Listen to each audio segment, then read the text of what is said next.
How to be friends with money. What if money wasn't something to chase or fear, but a friend? To build that friendship, start with your words. Stop saying, "I'm broke," or "money's hard to get." Instead, say, "Money flows to me easily."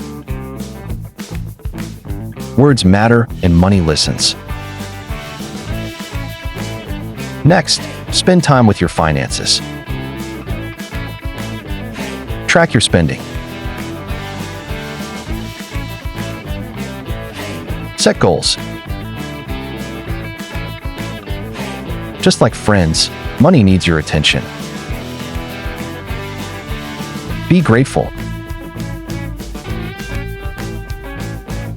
Say thank you every time money comes in, big or small. Gratitude attracts more of what you appreciate. Use money to grow. Invest in yourself, your skills, your peace, your health. Money wants to help you level up.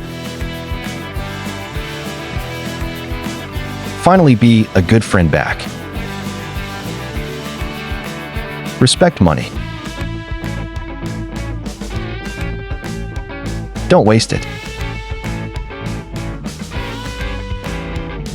Don't fear it. Trust it, and it will stick around. Make peace with money. Treat it like a friend. And you'll open the door to a life of abundance.